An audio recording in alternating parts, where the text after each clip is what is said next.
Have you ever felt like life is working against you? Like no matter how hard you try, everything seems to fall apart. Plans unraveling, efforts going unnoticed, and setbacks hitting you one after another. It's easy to feel overwhelmed, frustrated, and ask yourself, why is life so unfair? But what if the key to breaking free from this cycle isn't about changing your circumstances, but changing how you see them? In this video, we'll explore the timeless wisdom of Stoicism, an ancient philosophy that teaches us how to face life's toughest challenges with unwavering strength and calm. Instead of being controlled by your emotions or external chaos, Stoicism shows you how to regain control over your mind and your reactions. Imagine turning every obstacle into an opportunity, every failure into a lesson, and every setback into a new beginning. This isn't just theory, it's a practical guide for resilience, mental toughness, and peace of mind.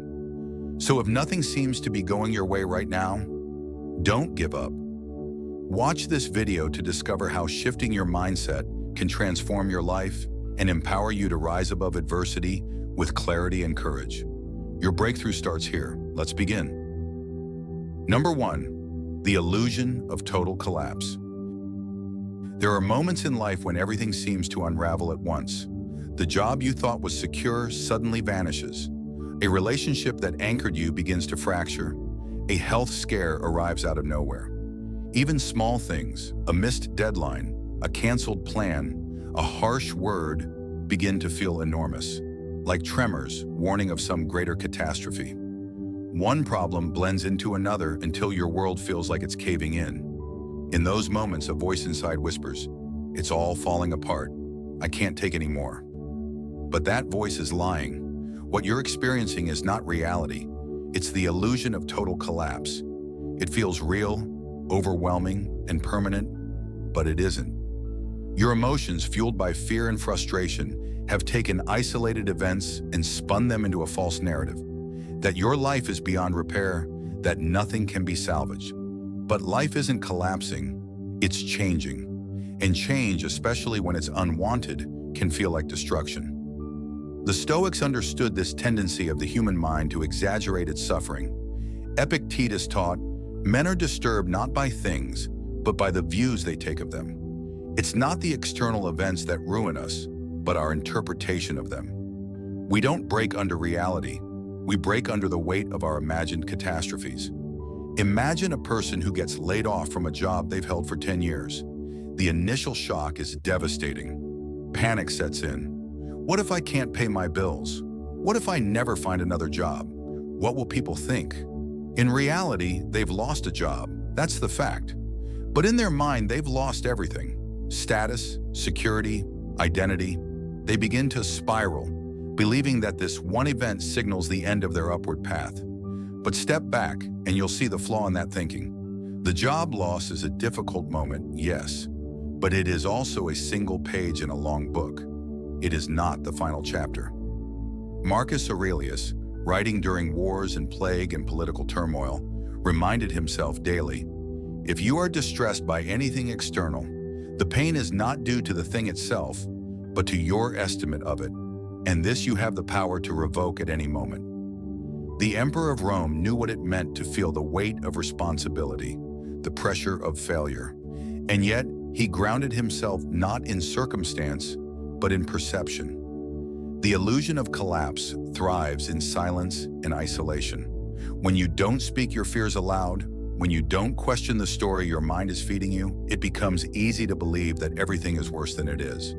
You start to mistake discomfort for destruction, inconvenience for ruin. You feel as though you're drowning, but in truth, you're standing in water only knee-deep. Even in history, those who faced true trials often found clarity in the midst of what looked like ruin. Admiral James Stockdale, imprisoned for 7 years during the Vietnam War, was beaten, isolated, and denied hope.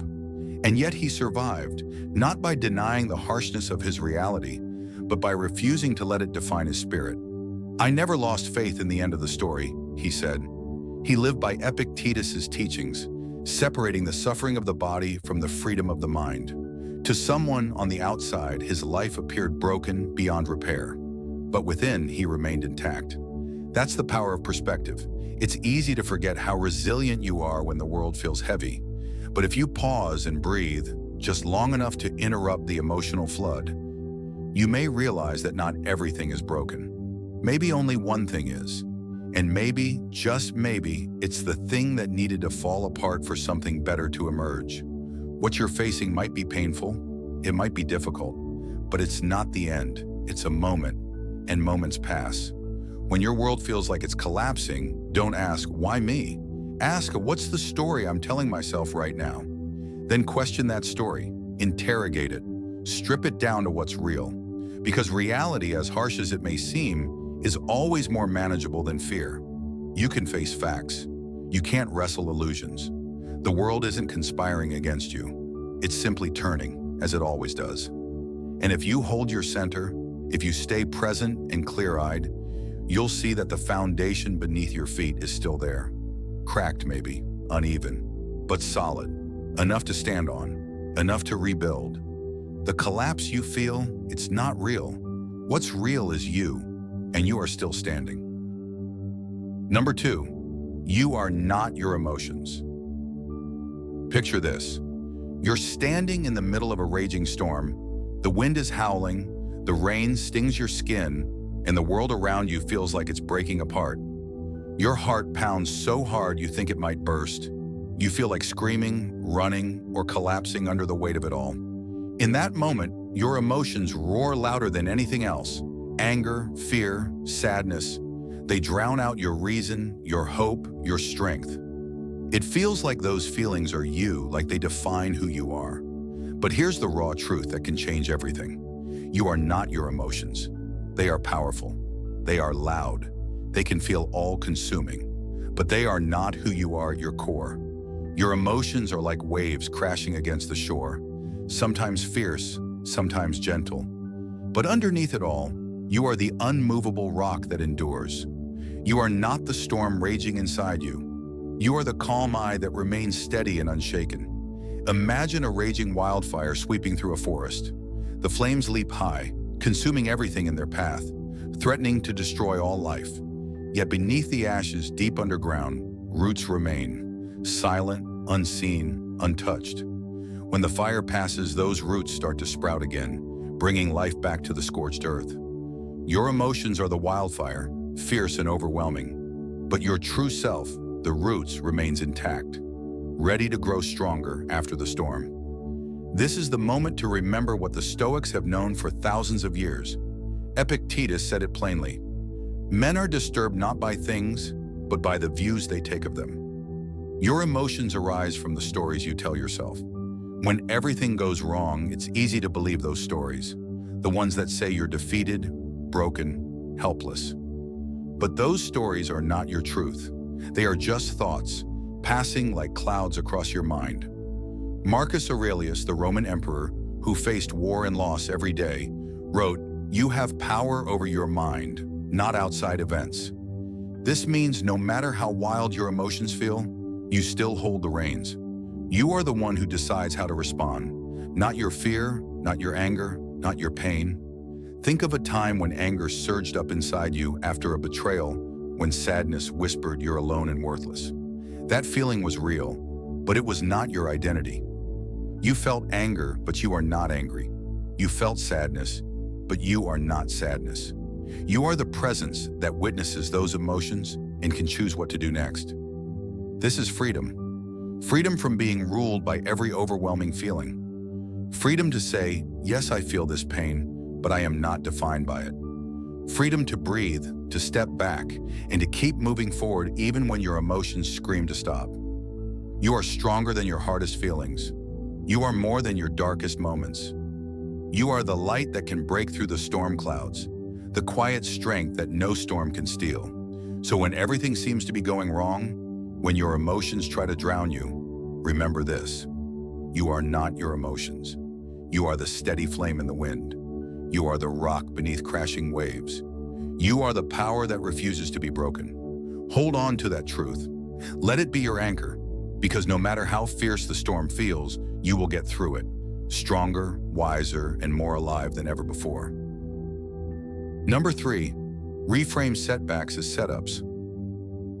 When life feels like it's collapsing, when everything you've worked for seems to crumble beneath your feet, it's easy to surrender to despair, to see failure as a final verdict, a sign that you're not enough, that your dreams are out of reach. But listen closely. This moment of pain, this crash, is not the end. It is the very moment where your story can pivot, where what looks like defeat becomes the foundation of your comeback. Setbacks are not punishments, they are wake-up calls. They are raw, unfiltered invitations to rewrite your future with fierceness and clarity. They shake you out of complacency and force you to confront what truly matters. It's in these harsh, uncomfortable moments that your greatest strength is forged. You have within you a power many never discover, the power to choose how you face adversity, to see beyond the immediate pain, to strip away the bitterness and frustration, and find the lesson hidden beneath. Because every setback is layered with opportunity. Every failure is pregnant with potential. Think of every great leader, every person who changed the world. They all faced devastation. They all stumbled, fell, and faced darkness. But what separated them wasn't luck. It was mindset. The refusal to let failure define them. The courage to stand back up and say, "This is not my end. This is my beginning." Stoicism teaches us that what blocks your path becomes the path. The obstacle is not a dead end. It's the gateway. You are not broken by setbacks. You are being rebuilt. The cracks in your life are not signs of weakness, but channels where new light pours in. It's in the struggle that resilience is born. You might feel like giving up, that the pain is too much, that the weight is unbearable. But remember this, diamonds are formed under pressure. You are being compressed, refined, shaped by fire and force. This is your transformation. Every stumble is a setup for a leap forward. Every failure is a chance to reset, to refocus, to come back with a ferocity fueled by hard-earned wisdom. The key is to reframe your setbacks, not as the end of your journey, but as the opening act of your greatest performance. When you embrace this mindset, you begin to see that setbacks are actually gifts disguised as trials. They force you to develop patience where you once demanded instant results. They teach you humility when pride tempted you to rush. They sharpen your focus, showing you what truly matters and what distractions to leave behind. In every crack in your armor, a new strength grows, a strength built not on ease, but on endurance and grit. And here's the powerful truth. No one is watching you fail but you. The world doesn't define your worth by your setbacks. What truly matters is the story you tell yourself afterward. Will you let failure write your narrative, or will you rise and take the pen back? Your setbacks do not write your destiny. They set the stage for you to claim it. The choice is yours, always. So when everything feels lost, dig deep. Find that spark inside you, the part that refuses to quit, the part that believes in the impossible. Let that belief become your compass, your guide. Let setbacks sharpen your vision instead of dimming it. You are not defined by your failures.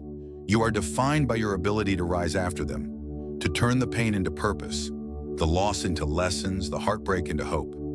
This is your moment to claim, to take what life throws at you and transform it into the very fuel that drives your success. Because setbacks don't break you, they set you up to become unstoppable. Number 4, respond, don't react.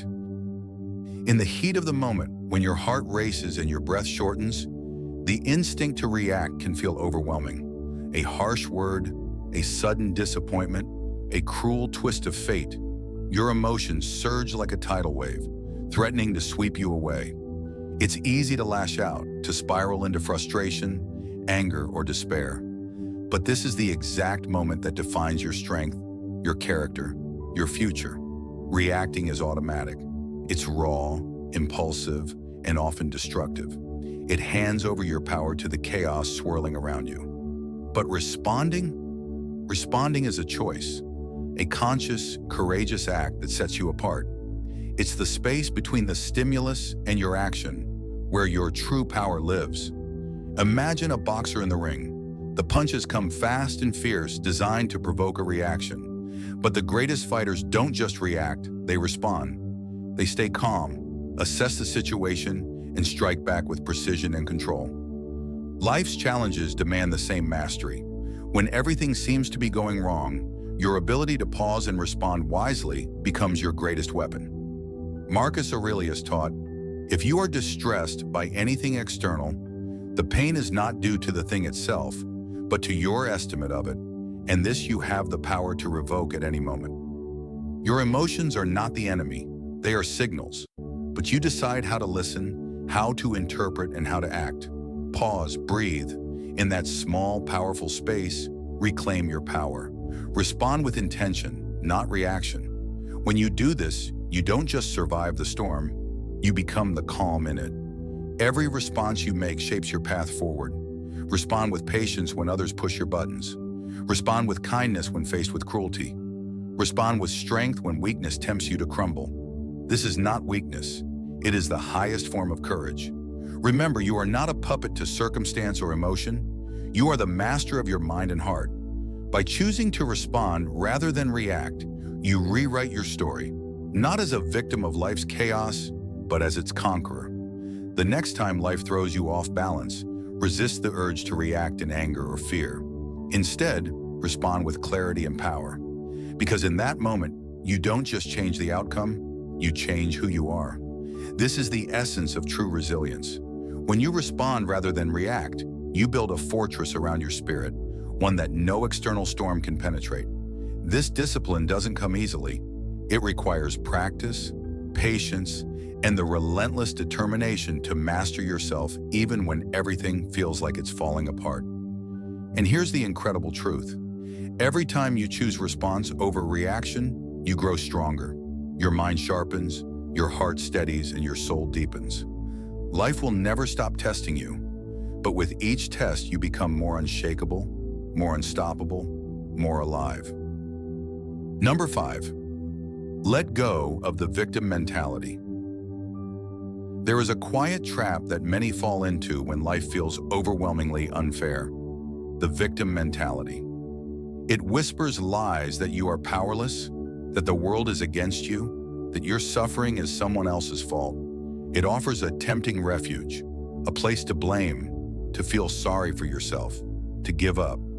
But make no mistake, this mentality is a prison, and the bars are forged by your own mind. The victim mindset steals your power because it tells you that your fate is controlled by others, by circumstances beyond your control. It feeds a narrative where you are not the author of your story, but a helpless character in someone else's script. But this story is a lie. You have the power to change your script at any moment. Stoic wisdom cuts through this illusion with brutal clarity. Epictetus reminded us, it's not what happens to you, but how you react to it that matters. The victim mentality says, why me? The Stoic says, what now? This simple shift, asking what now instead of why me, flips the entire script. It moves you from helplessness to action, from despair to opportunity. When you let go of the victim mentality, you reclaim your freedom. Freedom to choose your attitude, your response, your path forward. Yes, life will throw punches. Yes, things will go wrong. But nothing can take away your ability to decide how you move through the storm. Imagine a ship caught in a violent storm at sea. The waves crash, the wind howls, and it feels as if the ocean itself wants to drag the vessel under. The crew has two choices: blame the storm and surrender to it, or steady the wheel, adjust the sails, and navigate through the chaos. The ship doesn't control the storm, but it controls how it moves through it. Like that ship, your power lies not in controlling what happens to you, but how you steer your life amidst the turbulence. Consider this: the most inspiring stories aren't about people who avoided hardship. They are about those who refused to be broken by it. They faced suffering head-on and used it as fuel to rise stronger, wiser, and more determined. This is the power waiting for you beyond the victim mindset. Holding on to victimhood is like carrying a heavy chain around your neck. It drags you down, weighs you back, and blinds you to your own strength. Let go of that chain. Break free from the narrative that others control your fate. Step into your power by taking full responsibility for your life, not as a burden, but as a path to liberation. You are not a helpless victim. You are a warrior. The moment you stop blaming the world, you start reclaiming your life. You begin to see challenges not as walls, but as stepping stones. You discover an inner resilience you didn't know existed, a fire that can't be extinguished by circumstance. And here's the deeper truth. Letting go of the victim mentality frees you to live fully. It opens the door to joy, growth, and possibility. When you stop seeing yourself as powerless, you start to recognize the vast strength inside you, the power to heal, to adapt, to overcome. Remember, letting go of the victim mentality is not about ignoring pain or pretending hardship doesn't hurt. It's about refusing to let that pain define you. It's about choosing to stand tall despite it, to act despite it, and to grow through it. This is your call to courage, to rise above the stories that no longer serve you, to rewrite your narrative from one of helplessness to one of unstoppable strength, because your life is yours to command, and it's time you take the helm. Number 6, train the mind like a muscle. Have you ever noticed how athletes don't just wake up one day able to run a marathon or lift heavy weights?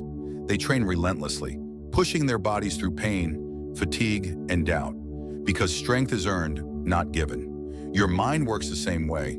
It's a muscle that grows stronger with deliberate, consistent effort. Think about your thoughts and reactions as mental reps. Every time you pause instead of reacting impulsively, every moment you challenge a negative belief, and every practice of calm reflection is like lifting a weight. The more you train, the tougher and more resilient your mind becomes. When difficulties hit, and they will, your mental conditioning determines your response. Without training, fear, frustration, and doubt can overwhelm you. But with practice, you can navigate storms with clarity and calm. Marcus Aurelius said, "The impediment to action advances action. What stands in the way becomes the way." Each challenge is a workout, building endurance and mental strength. Training your mind means developing habits, mindfulness, journaling, reflection, and reading philosophy that cultivate resilience. Just as your muscles need rest, your mind requires moments of quiet and recovery to integrate growth and build lasting strength. Have you ever watched a pianist practice scales endlessly until their fingers moved instinctively? Mastering your mind requires the same kind of repetition, over and over until clarity and calm become your default. It's not easy, and it demands patience and persistence, but the rewards are life-changing. Every moment you choose to control your thoughts, to pause before reacting, to replace doubt with confidence, you're building a mental fortress. This fortress won't make life's challenges vanish, but it will shield you from breaking under pressure. And when life pushes back with everything it has, your trained mind becomes your greatest ally. You don't crumble, you stand taller, breathe deeper, and move forward with unshakable strength. This is the power of training your mind like a muscle, transforming not just your reactions, but your entire life.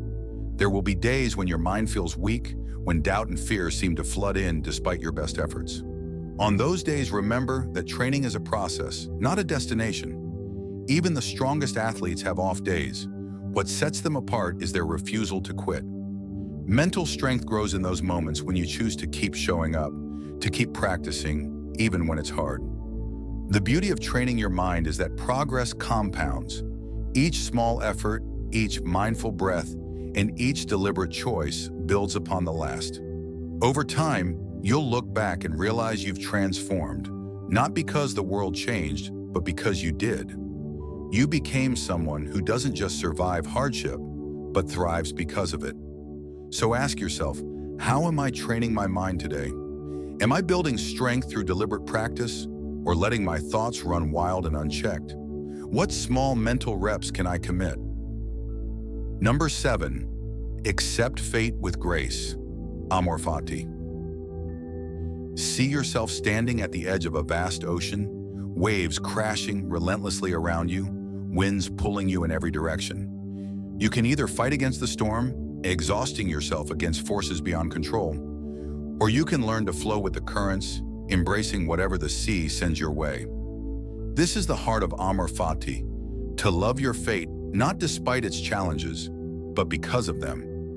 When life doesn't go as planned, when pain, loss, or failure knock at your door, your first impulse may be to resist, to curse your circumstances. But what if instead You welcomed every moment as an essential thread woven into your unique story.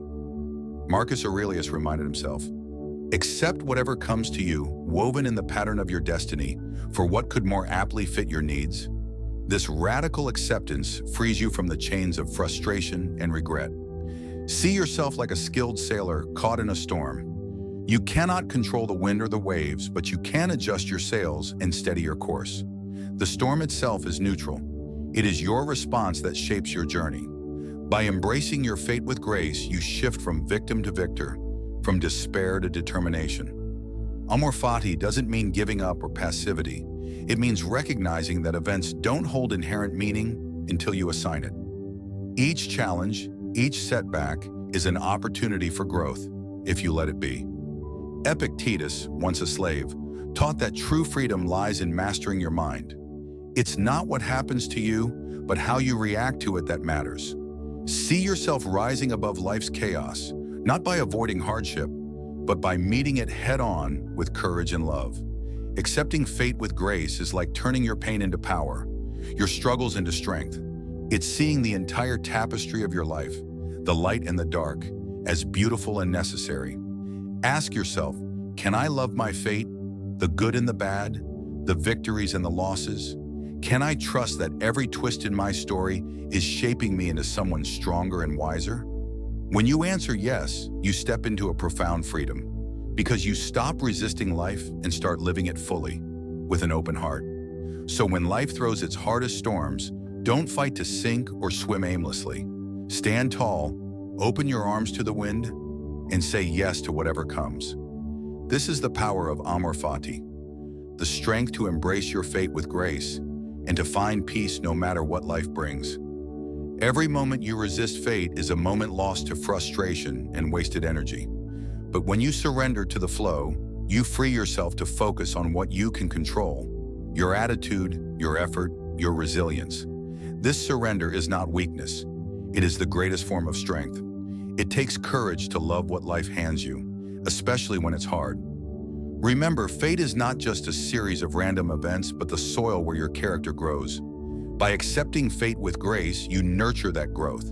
You become someone who no longer fears the unknown, but welcomes it as a teacher, a guide, and ultimately as an essential part of your journey to greatness. Thank you for watching. Remember, when it feels like nothing is going your way, the real power lies in how you choose to respond. By embracing the lessons of Stoicism, separating emotions from reality, focusing on what you can control, and accepting challenges as opportunities, you can transform setbacks into stepping stones for growth. Change your mindset and you change your life. Every obstacle is a chance to build strength, resilience, and peace within yourself. So don't give up. Keep pushing forward with calm determination, knowing that you have the power to navigate any storm. If this video helped you, please like, share, and subscribe for more motivational content. And I'd love to hear from you. What's one way you plan to shift your mindset today? Drop a comment below and let's support each other on this journey. Remember, your strength comes from within. Stay strong, stay focused, and keep moving forward. See you in the next video.